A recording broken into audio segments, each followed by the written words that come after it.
Welcome to only IAS. स्वागत है आप सभी लोगों का प्रीलिम बूस्टर न्यूज डिस्कशन में। आज है 29 अप्रैल 2021। तो आइए देख लेते हैं कि ऐसे कौन से इंपॉर्टेंट आर्टिकल्स हैं जो आज हम कवर करने वाले हैं। उसके पहले ये इन्फॉर्मेशन है आईडीएमपी के बारे में। लास्ट ईयर का इनिशिएटिव था डीपीपी, हमने इसमें मीन्स के एलिमेंट्स ऐड किए और बन गया आईडीएमपी। यहाँ पर देखिए 6000 जीएस के एमसीक्यूज सॉल्व करवाए जाएंगे पूरे कोर्स के दौरान। 445 मीन्स के क्वेश्चन, 320 सीसेट एमसीक्यूज, 6 ऐसे एनसीईआरटी के लेक्चर्स होंगे, chapter wise video wise test भी होंगे। 17 मई से ये प्रोग्राम पूरा लॉन्च हो रहा है। आपको फर्दर कोई डिटेल चाहिए तो इस नंबर पे कांटेक्ट कर लीजिएगा, ठीक है। हमारा first article supply chain resilience initiative के बारे में है। कॉन्टेक्स्ट क्या है? काफ़ी लंबे समय से इस इनिशिएटिव की बात हो रही है। अभी हाल ही में इंडिया, जापान और ऑस्ट्रेलिया ने इसे फॉर्मली लॉन्च किया औपचारिक रूप से। Supply chain resilience initiative SCRI। Indo Pacific region में चाइना के ऊपर जो डिपेंडेंसी है सप्लाई चेन को लेकर, उसे कम करना इसका एक की ऑब्जेक्टिव है। वैसे इसकी बात सबसे पहले यूएसए ने की थी, लेकिन इंडो पैसिफिक रीजन में जो इंटरेस्ट दिखाया वो जापान ने दिखाया। इंडिया और ऑस्ट्रेलिया भी साथ में आ गए। अब बार बार एक वर्ड आ रहा है सप्लाई चेन। सबसे पहले इसका मतलब समझते हैं, देन समझेंगे मतलब सप्लाई चेन रिजिलियंस का। फर्स्ट ऑफ ऑल बात करते हैं सप्लाई चेन के बारे में। हर देश दूसरे देश से कुछ मंगाता है, एक्सपोर्ट इंपोर्ट होता है। एक्सपोर्ट इंपोर्ट इतना आसान नहीं होता कि आपने फोन घुमा दिया कि राजू भैया 10 स्पाइरल बुक्स भेज दीजिए और राजू भैया ने भेज दी और आपको मिल गई। इतना आसान नहीं है। इसके लिए आपको कंट्री में एक सप्लाई चेन स्टैब्लिश करना पड़ता है। सबसे पहले तो आपको पता करना होगा कि दूसरे देश में कौन चिंटू मिंटू पिंटू है जो एक्सपोर्ट का काम करता है। आप उनसे बातचीत करेंगे, अपनी रिक्वायरमेंट बताएंगे, वो उस सामान को आप तक पहुंचाने का मैकेनिज्म ऑप्ट करेंगे, कुछ एडवांस लेंगे, फिर कस्टम और वेरिफिकेशन का जो भी प्रोसेस होता है उसे क्रॉस करते हुए वो मटीरियल आप तक आएगा। फिर आप उसे जो भी यहाँ पे कंपनीज उसका इस्तेमाल करती हैं उन तक पहुंचा देंगे। ये एक पूरी सप्लाई चेन बनती है। सप्लाई चेन में 3 की कंपोनेंट्स होते हैं, मैं आपको बता दूं। पॉइंट नंबर 1, मटेरियल का फ्लो होता है। ये मटेरियल रॉ भी हो सकता है, रेडीमेड भी हो सकता है। मान लीजिए चिंटू ने आपको कोई मटेरियल भेजा तो मटेरियल आप तक पहुंचा। दूसरा, आप चिंटू को पैसे देंगे यानी कि मनी का फ्लो होगा। और तीसरा, इंफॉर्मेशन का फ्लो होता है। आप बताते हैं कौन सा सामान कितनी क्वांटिटी में चाहिए, वो आप तक पहुंचा। तो मनी, मटेरियल और इंफॉर्मेशन, इन तीनों का फ्लो बहुत ही की कंपोनेंट होता है सप्लाई चेन में। अब देखिए, सप्लाई चेन कोई बार बार तोड़ता या बनाता नहीं है। एक बार आपकी चाइना के चिंटू से बात हो गई तो आपको जब भी सामान मंगाना होगा आप चिंटू को कॉल घुमा देंगे। सप्लाई चेन को बनाने में समय भी लगता है। लाइक अभी कुछ समय पहले जब यूएसए ने मना किया कि हम इंडिया को वैक्सीन का रॉ मटेरियल नहीं देंगे, तो लोगों ने कहा कि सीरम इंस्टीट्यूट ऑफ इंडिया किसी दूसरे देश से रॉ मटेरियल मंगा ले। तो उन्होंने कहा कि किसी दूसरे देश में सप्लाई चेन को स्टैब्लिश करने में कम से कम 6 महीने का समय लगेगा। अब आप सप्लाई चेन का इंपॉर्टेंस तो समझ गए होंगे। सप्लाई चेन रिजिलियंस का क्या मतलब है? अभी जो इंडिया का केस है वो चांदनी चौक टू चाइना है। ज़्यादातर चीज़ें हम चाइना से मंगाते हैं। चाइना के साथ कई सारे इश्यूज हैं, पॉलिटिकल डायमेंशन है। कोविड के समय में उनका सप्लाई चेन डिसरप्ट हो गया। ऐसे समय में हमारे पास कोई अल्टरनेटिव तो होना चाहिए ना। हमें नमस्ते जापान, नमस्ते ऑस्ट्रेलिया इनिशिएटिव्स के साथ भी काम करना चाहिए। हमारे पास अल्टरनेटिव होना चाहिए। जैसे अगर चाइना ऐठ गया, उसने चिंटू से कहा कि नहीं अब इंडिया कुछ नहीं जाएगा, तो हमारी बात पहले से ऑस्ट्रेलिया के मिंटू से हुई रहनी चाहिए ताकि समय ना लगे, हम तुरंत अपना सप्लाई चेन शिफ्ट कर दें। इसे ही कहा जाता है सप्लाई चेन रिजिलियंस। कोई डिसरप्शन आ जाए डिफिकल्ट टाइम में तो हमारे सप्लाई चेन के जो सोर्सेस हों वो डाइवर्सिफाइड हों। हम किसी एक ही कंट्री पर, किसी एक ही ट्रेडर पर डिपेंडेंट ना हो। डिसरप्शन किसी भी तरीके का हो सकता है, नेचुरल भी हो सकता है, मैन मेड भी हो सकता है। कोई नेचुरल डिजास्टर आ गया, कोई पॉलिटिकल टर्मोइल आ गया, एट दैट टाइम हमारे पास एक डिफरेंट अल्टरनेटिव्स होने चाहिए सप्लाई चेन के लिए। तो आप इन दोनों चीजों का मतलब समझ गए। तो इस सप्लाई चेन रिजिलियंस इनिशिएटिव का ऑब्जेक्टिव बिल्कुल क्लियर है कि हमें एक सप्लाई चेन रिजिलियंस क्रिएट करना है, स्ट्रॉन्ग, सस्टेनेबल, बैलेंस्ड और इंक्लूसिव ग्रोथ रीजन में हो सके उसके लिए। प्रोजेक्ट में सबसे पहले तो सप्लाई चेन के लिए जो बेस्ट प्रैक्टिसेस हैं उनको ये तीनों देश आपस में शेयर करेंगे। इन्वेस्टमेंट प्रमोशन इवेंट्स ऑर्गेनाइज किए जाएंगे बायर्स और सेलर्स के। हमें पता तो चले ना कि वहां कौन है जो ये चीज हमें सप्लाई कर देगा।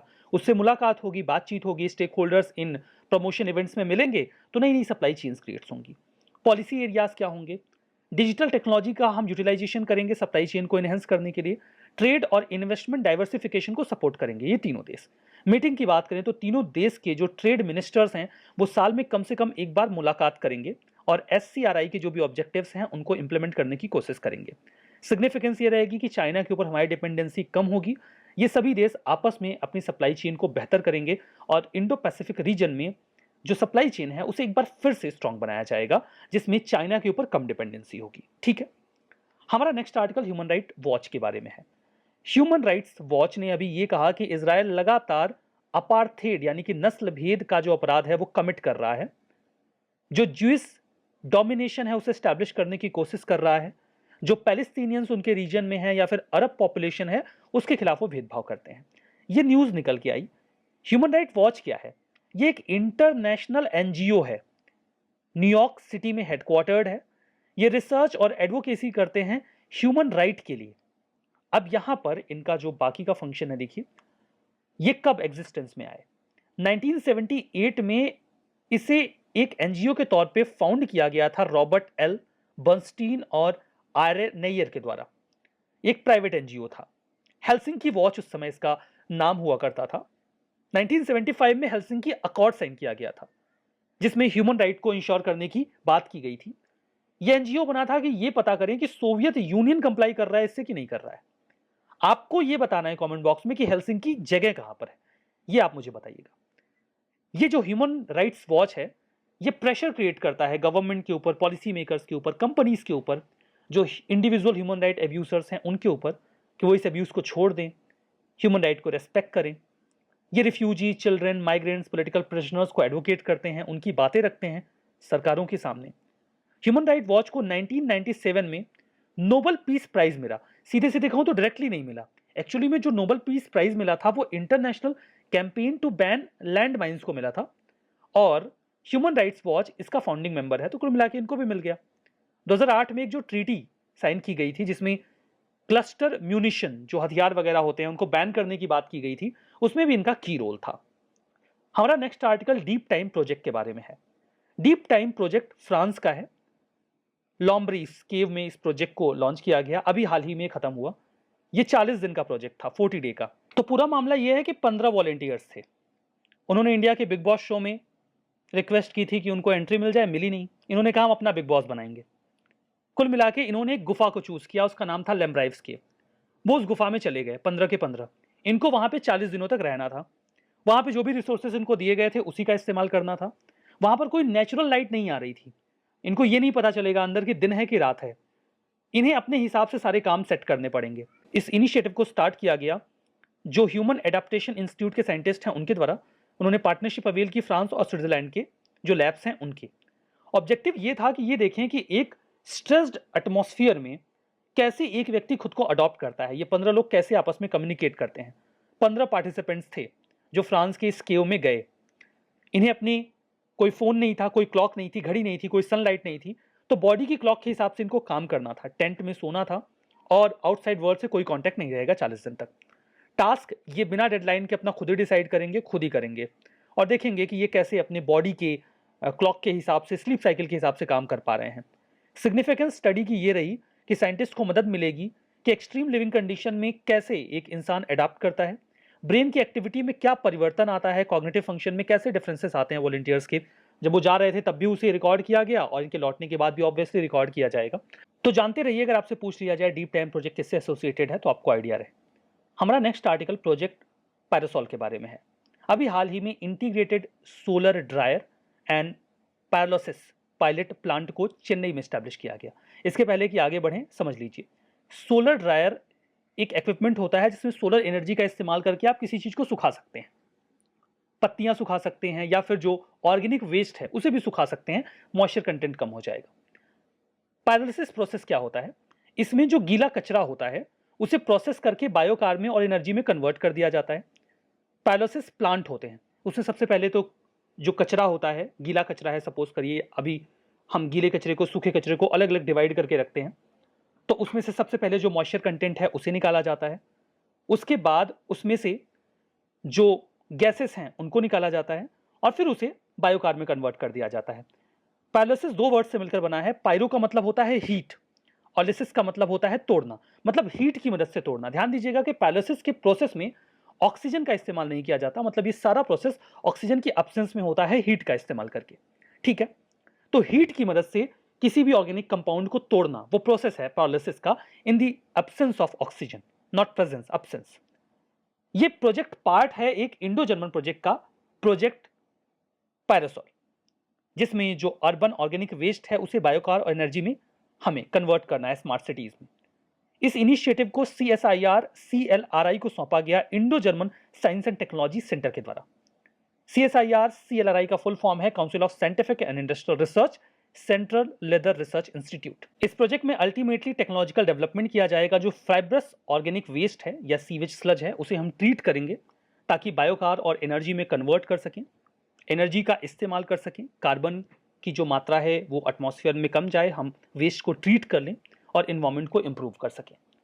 हमारा next article large area certification के बारे में है।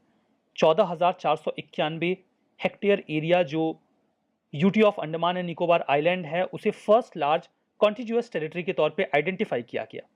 ऑर्गेनिक सर्टिफिकेशन प्रोवाइड किया गया under large area certification scheme.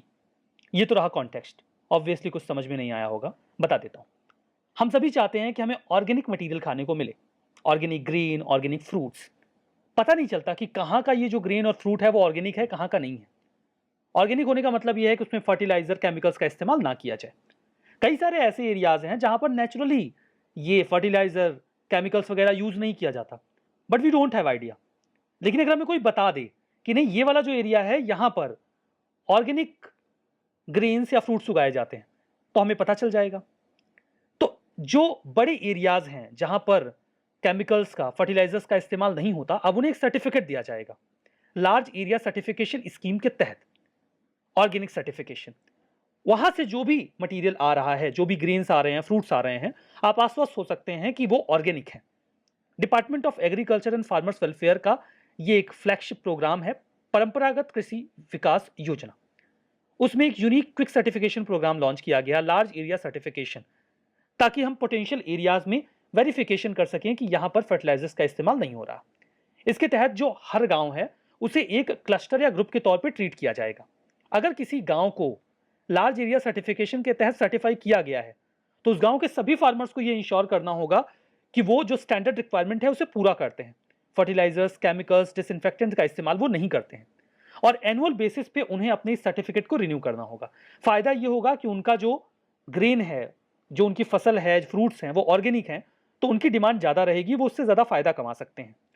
LAC का बेसिक एलिमेंट ये है कि केमिकल इनपुट, देखिए अब ये बात हुई कि जो एरियाज केमिकल्स वगैरह का, फर्टिलाइजर का इस्तेमाल नहीं करते उन्हें तो सर्टिफिकेट मिल जाएगा। जो करते हैं उनका क्या उन्हें कभी ये सर्टिफिकेट नहीं मिलेगा? नहीं, मिल सकता है उन्हें भी।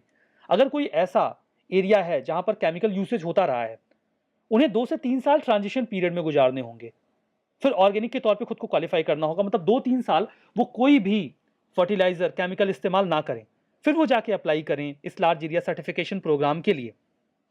उसके बाद उन्हें सर्टिफिकेशन प्रोसेस से गुजरना होगा। जब सर्टिफिकेशन क्लियर हो जाएगा तो फिर उन्हें वेरिफिकेशन के बाद सर्टिफाई कर दिया जाएगा और फिर उन्हें भी समय समय पर अपने इस वेरिफिकेशन को रिन्यू करवाना होगा। तो ये पूरा मामला है लार्ज एरिया सर्टिफिकेशन का। कुछ स्टेटमेंट हैं, आप ट्रू एंड फॉल्स बताइए। Supply chain resilience initiative, India, Japan, Australia का इनिशिएटिव है सप्लाई चेन को इंडो पैसिफिक में बिल्ड करने के लिए, रिजिलियंट बनाने के लिए। Human right watch, United Nations human right council की एक बॉडी है, ह्यूमन राइट को प्रोटेक्ट और प्रमोट करती है। डीप टाइम प्रोजेक्ट, नासा का प्रोजेक्ट है डीप स्पेस में नेविगेट करने के लिए। प्रोजेक्ट पैरासॉल, ये अर्बन ऑर्गेनिक वेस्ट को ट्रांसफॉर्म करेगा बायोकार और एनर्जी में, स्मार्ट सिटीज के लिए।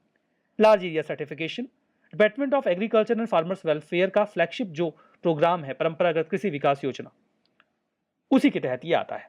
कौन सा स्टेटमेंट सही है, कौन सा गलत है, जवाब आप कमेंट बॉक्स में देंगे। सेशन की PDF कहां मिलेगी?